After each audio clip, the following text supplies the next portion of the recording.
இப்போ நம்ம வந்து VRV3 பார்க்க போகிறோம். VRV3ல வந்து என்னென்ன பிசிபி இருக்குதுன்னு பார்த்துக்கலாம். ஃபஸ்ட்டு இது வந்து பார்த்திங்கன்னா வோல்டேஜ் பிசிபி, இது வந்து பார்த்திங்கன்னா ரிவர்ஸ் பிசிபி, இது வந்து எர்த் லீக்கேஜ் பிசிபி, இதுதான் கண்ட்ரோல் பிசிபி. இதில் வந்து பார்த்திங்கன்னா லைட்டு தான் இருக்கும். VRV3ல லைட்டு தான் வரும். VRV4 VRV எக்ஸ்ட்ரா வந்து பார்த்திங்கன்னா டிஜிட்டல் வரும். இது வந்து ஸ்டாண்டர்ட் கம்ப்ரஸரோட காண்டாக்டர் 2 காண்டாக்டர் இருக்கும், 2 ஸ்டாண்டர்ட் கம்ப்ரஸர். இது வந்து பார்த்திங்கன்னா 18 HP. இதில் வந்து பார்த்திங்கன்னா ஒரு இன்வெர்ட்ரு 2 ஸ்டாண்டர்ட் கம்ப்ரஸர் இருக்கும். இது லெஃப்ட் ஹேண்ட் சைடில் இருக்கிறது வந்து இன்வெர்டர் கம்ப்ரஸர், இது ஸ்டாண்டர்ட் கம்ப்ரஸர், இதுவும் ஸ்டாண்டர்ட் கம்ப்ரஸர். 1 2 3 3 கம்ப்ரஸர் வரும். இது பார்த்திங்கன்னா இது வந்து பார்த்திங்கன்னா கரண்ட் சென்சார். அதாவது ஸ்டாண்டர்ட் கம்ப்ரஸர் எதாவது ஹை ஆம்ஸ் எடுத்ததுன்னா இதுதான் சென்ஸ் பண்ணி ஸ்டாண்டர்ட் கம்ப்ரஸரை ஆஃப் பண்ணும்.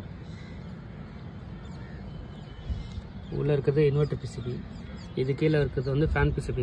ரைட் ஹேண்ட் சைடில் வந்து உள்ளே இருக்கிறது வந்து கண்ட்ரோல் பிசிபி பின்னாடி இருக்கும். இது வந்து பார்த்திங்கன்னா ஃபேன் பிசிபி, அது கீழே இருக்கிறது 1 2 2 ஃபேன் பிசிபி இருக்கும். இது கீழே இதுக்கு பின்னாடி ஒரு பிசிபி இருக்கும், அது வந்து நாய்ஸ் ஃபில்டர் பிசிபி. இப்போது இதில் என்ன கம்ப்ளைண்ட்னா வந்து கஸ்டமர் வந்து கரண்ட்டு போயிட்டு வந்தால் மிஷின் வந்து ரீசெட் ஆகலை அப்படின்னாங்க. நானுமே வந்து பவர் 2-3 தாட்டி ஆன் பண்ணால் மேனுவலாக ரீசெட் ஆகலை, ஆட்டோமேட்டிக்காக ரீசெட் ஆக மாட்டேங்குது, மேனுவலாக பண்ணால் மட்டும் தான் ஆகுது. ஸோ அதனால் கம்ப்ளைண்ட் வந்து கண்ட்ரோல் பிசி வந்து ஆட்டோமேட்டிக்காக ரீசெட் ஆகலை. இப்போ நம்ம வந்து கண்ட்ரோல் பிசி தான் புதுசு மாற்ற போகிறோம். இது அந்த புது கண்ட்ரோல் பிசிபி மாற்ற போகிறது. இது பார்த்திங்கன்னா அந்த கண்ட்ரோல் பிசிபி பார்த்திங்கன்னா 5 HPலேருந்து 18 HP வரைக்கும் ஒரே பிசிபி தான். ஆனால் 12 HP மட்டும் இந்த பிசிபி வராது, வேறு பிசிபி வரும். மற்றபடி பார்த்திங்கன்னா 6 HPலேருந்து 18 HP வரைக்கும் ஒரே பவர் கோட் தான், ஒரே மாடல் பிசிபி தான். அதனால் இந்த டிப்டிச் மட்டும் தான் மாறும். இந்த டிப்டிச் மட்டும் நம்ம மாற்றி போட்டுக்கணும் எந்த ஹெச்பிக்கு போடுறோமோ. இப்போ நான் இது பார்த்திங்கன்னா 18 HPக்கு போடுறேன். 18 HPயில் பார்த்திங்கன்னா DS2ல் எல்லா பட்டனும் ஆன் பண்ணியிருக்கு. இந்த மாதிரி ஆன் பண்ணி அந்த பார்த்திங்கன்னா போர்டில் இருக்கும், இருக்குது போர்டு. இந்த போர்டில் DS2 வந்து எல்லா பட்டனும் ஆன் பண்ணணும். எல்லா பட்டனும் ஆன் பண்ணிட்டேன்.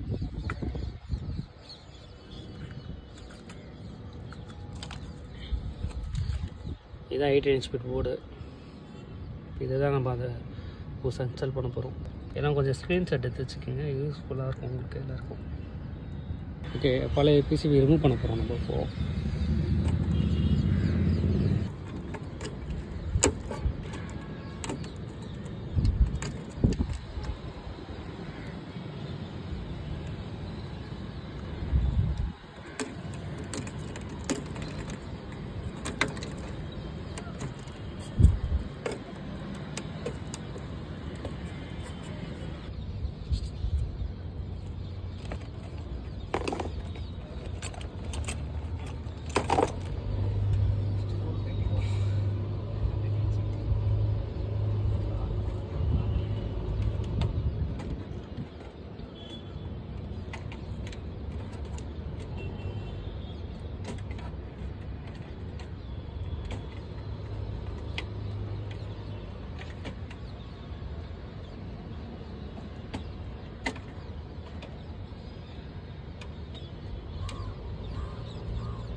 பட்டனுமே சரியாக ஒர்க் ஆகல.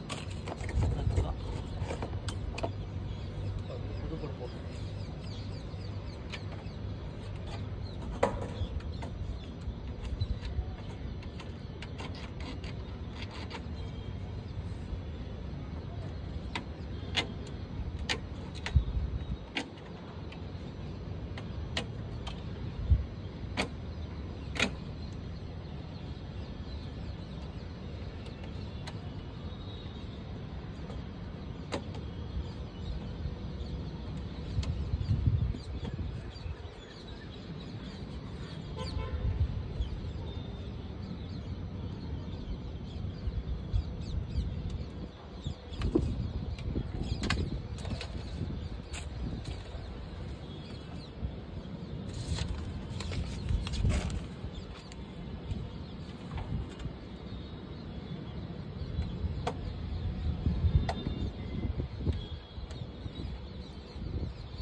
இப்போ வந்து கண்ட்ரோல் பிசிபி ஃபுல்லாக மாற்றிட்டோம்.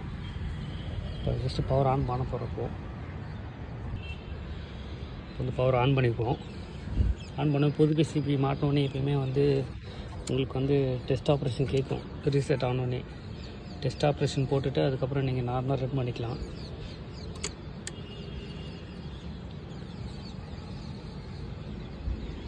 பவர் வந்துச்சு ஒர்க்கு.